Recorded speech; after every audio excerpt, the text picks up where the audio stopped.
Bon dimanche et joyeuse Pentecôte à vous tous qui m'écoutez avec l'évangile du dimanche. Et dans cette solennité, nous sommes devant la fête, une fête qui rappelle le don de la loi pour les Juifs. Mais nous fêtons le passage de l'Ancien à la Nouvelle Alliance et surtout la descente du Saint-Esprit dans l'Église. Et nous savons bien qu'il y a deux théologies, la théologie de Luc avec les actes des apôtres, où on voit que Jésus monte au Père pour donner le Saint-Esprit, et à ce moment-là, il donne le ministère des prédications aux apôtres, et le premier, c'est le premier pape, Pierre, qui va prêcher.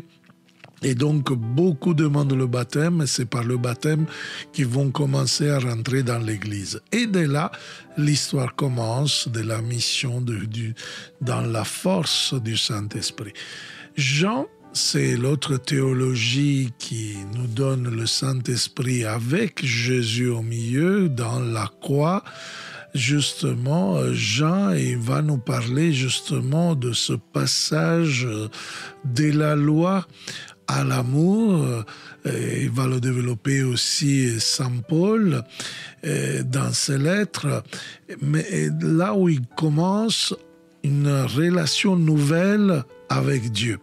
Avec Jésus, avec l'action de l'Esprit Saint, le disciple n'est plus celui qui obéit à Dieu dans l'observance stricte de certaines lois données à Moïse, mais c'est lui que rassemble de plus en plus au Père, qui essaye de pratiquer en amour, en une charité, qui est semblable à Jésus, qui manifeste le Père, donc le don de l'Esprit.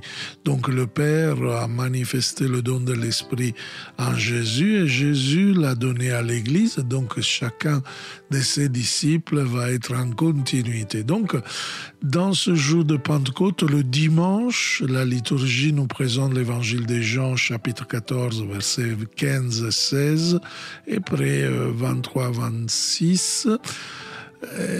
Les liturgistes, parfois, ils coupent un peu le texte qui, en effet, aurait besoin d'une vision plus grande pour être compris.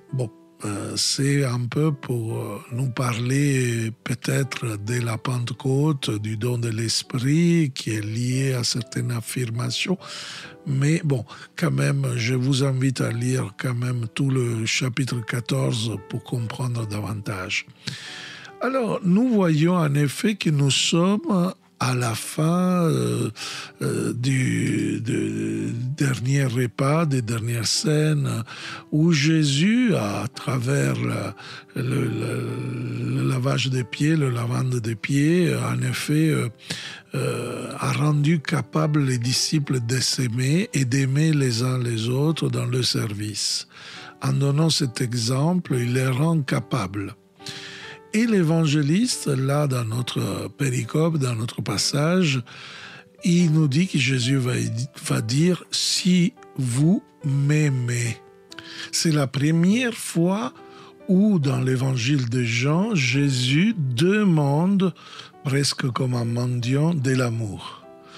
Mais il va le faire simplement après avoir rendu les disciples capables d'aimer. Alors, si vous m'aimez, vous garderez mes commandements. Jésus, dans les dernières scènes, laisse un commandement unique et il dit « Je vous laisse un commandement nouveau ». Nouveau, ce n'est pas quelque chose qui va se rajouter aux autres, mais nouveau par rapport à la qualité, une qualité meilleure qui substitue tous les autres. Et quel est le commandement nouveau de Jésus? Que vous vous aimez comme les uns les autres, comme je vous ai aimé. Donc, cet unique commandement est donné aux disciples. Pourquoi Jésus nous dit vous garderez, c'est-à-dire vous observerez mes commandements. Sont ses commandements à lui et pas ceux de Moïse. C'est un unique commandement qui est celui de l'amour, comme synthèse de tous les commandements. Sa manifestation extérieure en toutes les occasions dans lesquelles s'exprime, et ce sont les commandements de Jésus. Donc, ne sont pas des préceptes extérieurs comme ceux des pharisiens qui ont interprété la loi de Moïse, manifestation extérieure d'une profonde réalité intérieure. Non, c'est vraiment quelque chose qui est la manifestation de l'amour du Père, justement manifesté dans la mission de Jésus.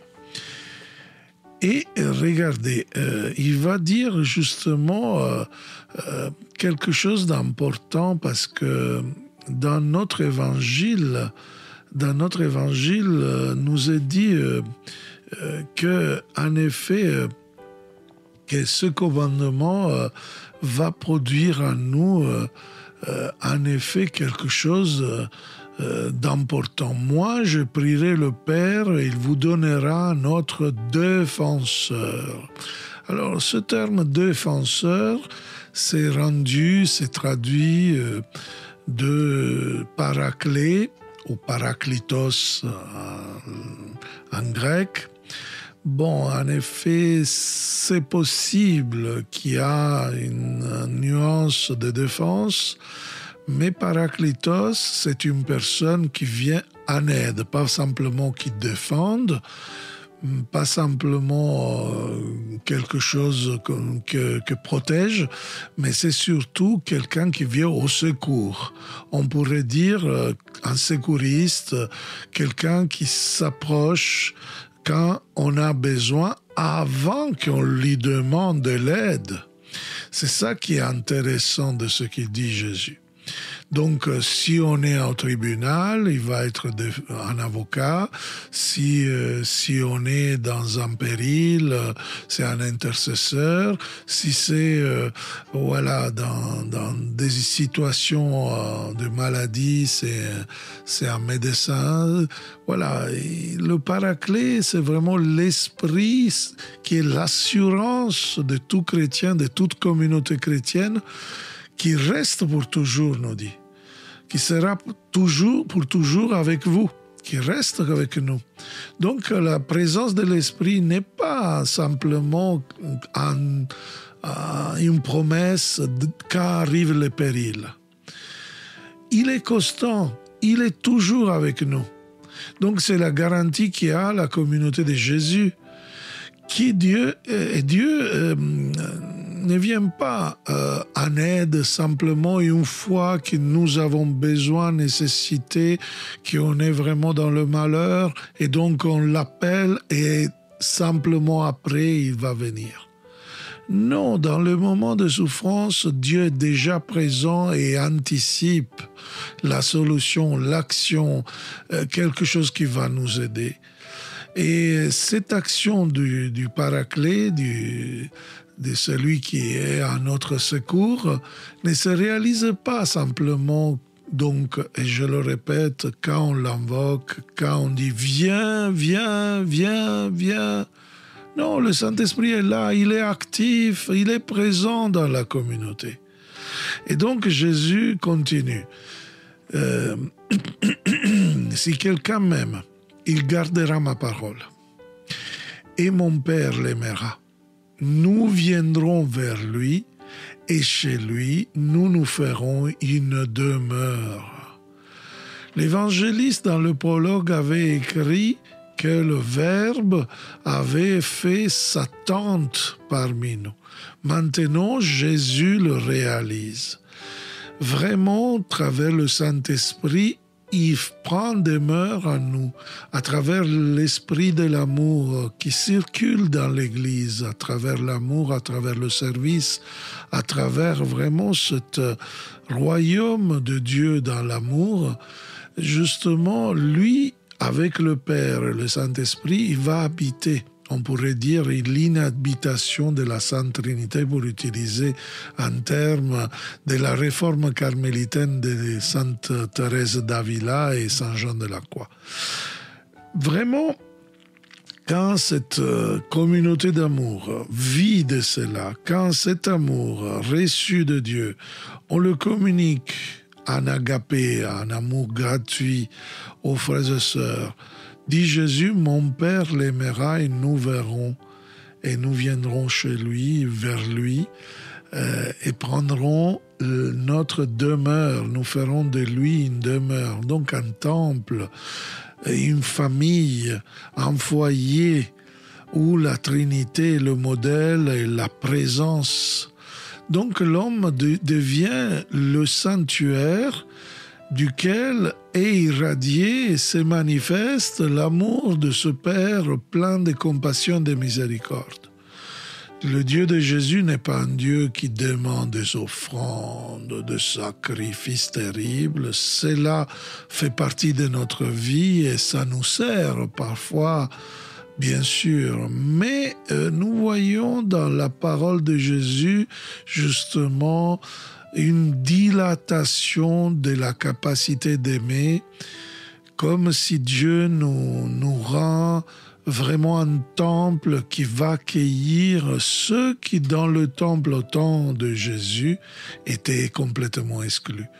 Les émarginés, les refusés, ceux que personne accueille dans le temple et accueillis dans le temple des chrétiens, dans les disciples, dans l'Église.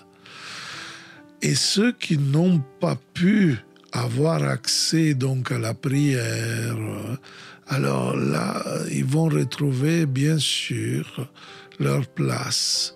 Qui n'aiment pas, ceux qui n'aiment pas, ne gardent pas mes paroles. Or, la parole que vous entendez n'est pas de moi, elle est du Père qui m'a envoyé. Vous voyez, c'est fondamental, la parole du Père, une parole qui a une force. Les Actes des Apôtres vont parler au premier chapitre, verset 8, du dynamisme. L'Esprit Saint, cette force qui descendra sur vous, hein, c'est une dynamisme, force, une puissance qui nous rend capables d'aimer. Et donc, c'est une force créatrice, une énergie, une vitalité.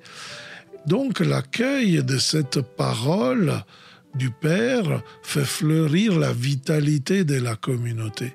Et Jésus va dire, je vous parle ainsi, tant que je demeure avec vous. Donc, nous sommes vers la fin, donc Jésus sera arrêté, mais voici, il revient au terme du Paraclet.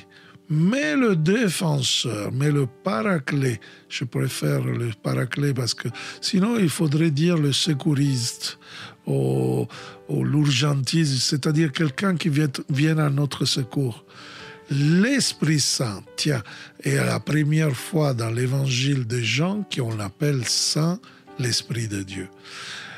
Dans l'Ancien Testament, nous on trouve beaucoup d'expressions, l'Esprit de sainteté.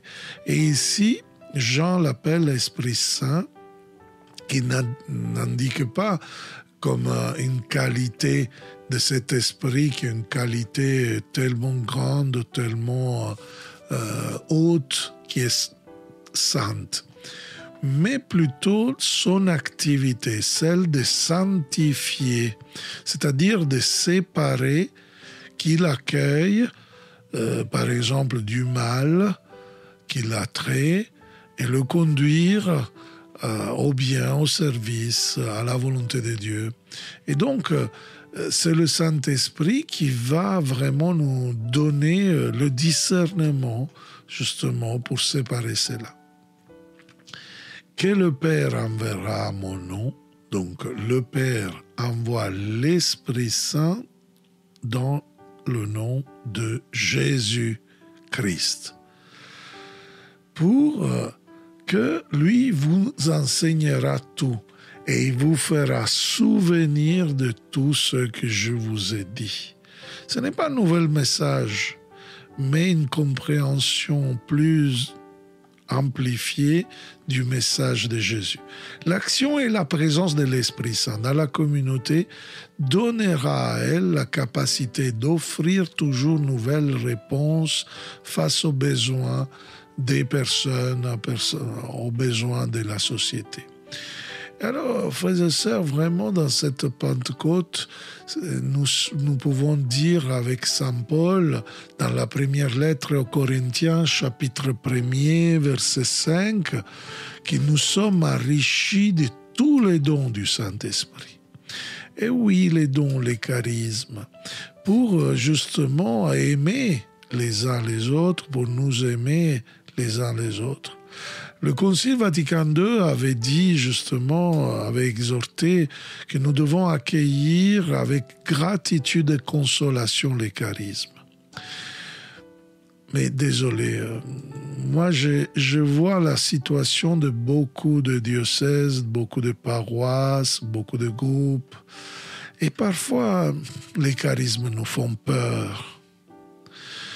Nous font peur, nous voyons certaines décisions, nous voyons parfois certaines interventions qui bloquent les nouveautés de l'esprit, certaines choses qui parfois peuvent sembler être des choses qui en effet ont la sagesse de l'Église voudrait comprendre mieux, qu'il a besoin d'enquêter.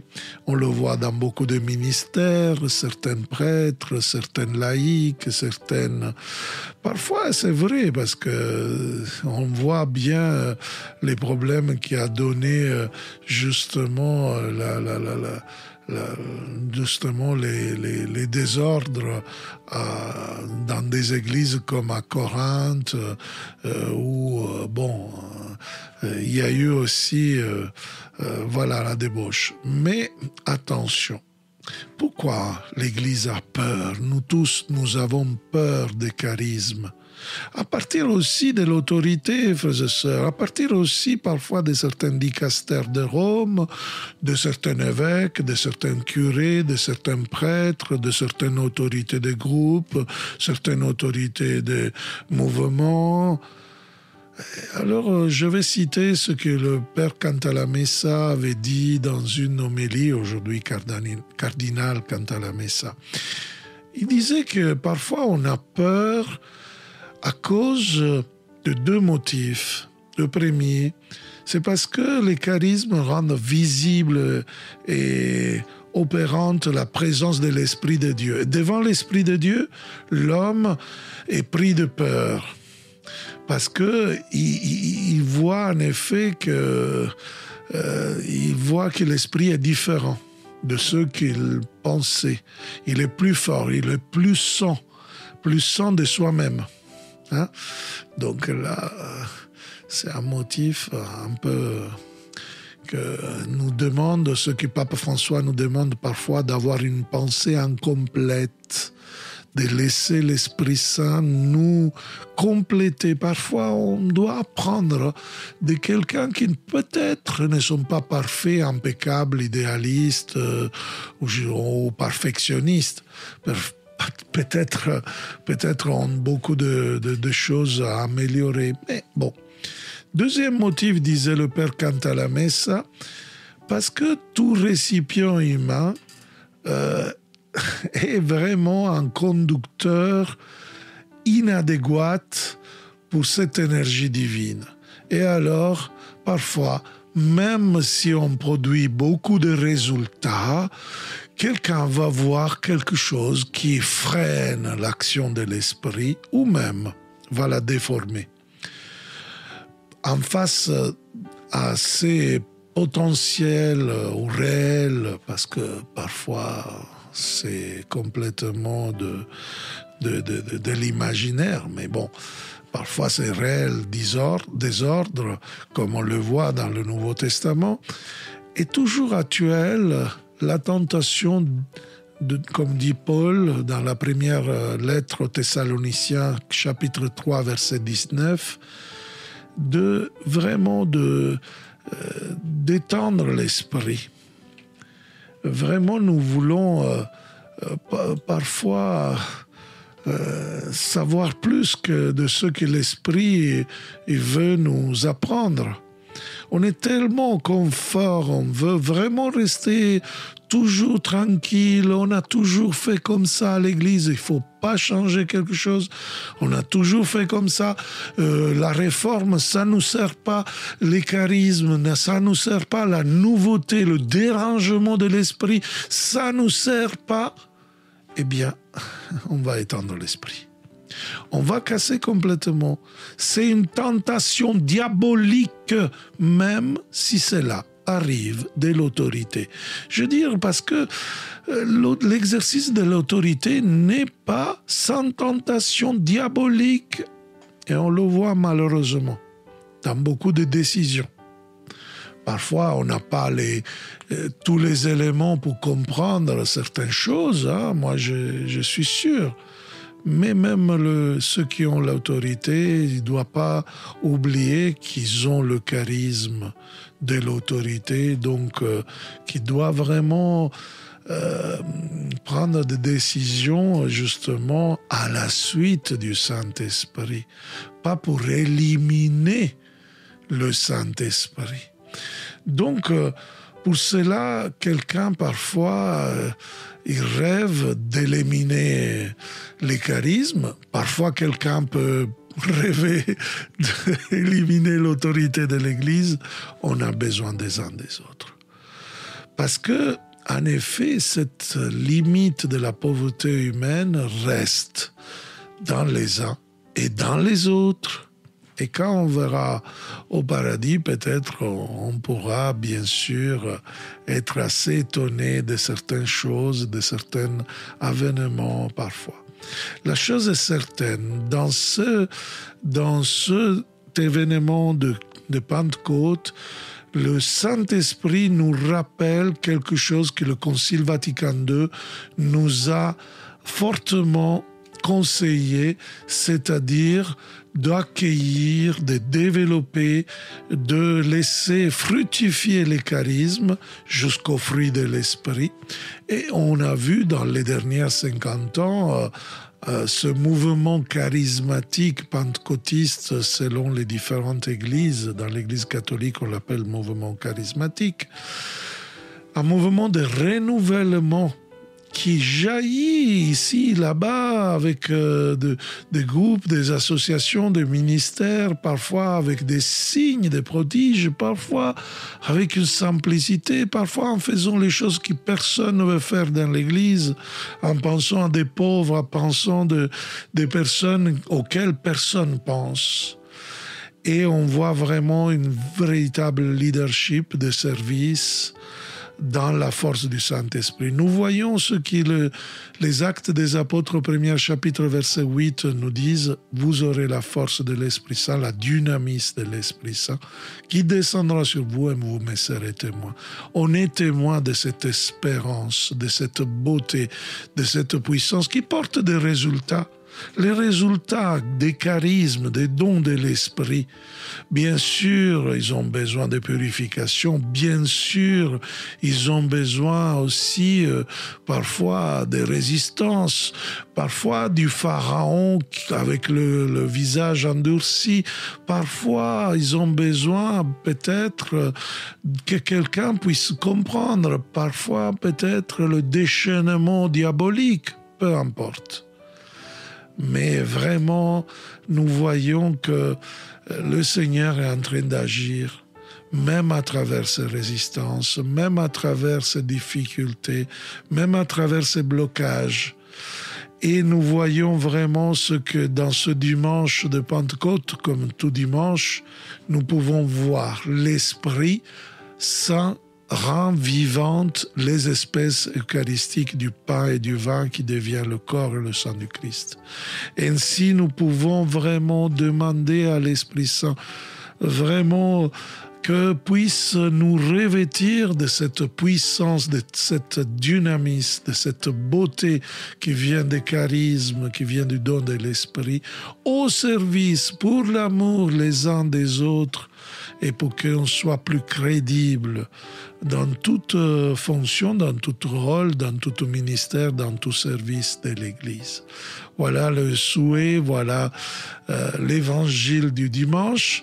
Je vous en prie, frères et sœurs, n'hésitez pas à télécharger de tous les plateformes de podcast nos petits, notre petit podcast, l'Évangile du dimanche. Cherchez, il y a d'autres choses. Je viens de terminer la neuvaine de Pentecôte où je parle justement des charismes et des fruits de l'Esprit. Même si c'est de la neuvaine de Pentecôte, vous pouvez le faire en tout temps parce que ce sont des enseignements justement pour comprendre comment Dieu donne les charismes, comme Dieu produit le fruit de l'Esprit qui a beaucoup de manifestations et va nous sanctifier justement et sanctifier l'Église à travers ce feu de Pentecôte, cette Pentecôte nouvelle qui aujourd'hui nous est donnée.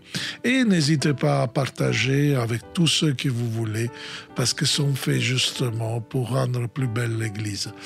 Bien, je vous salue, je vous souhaite un bon dimanche et à la prochaine. Ciao.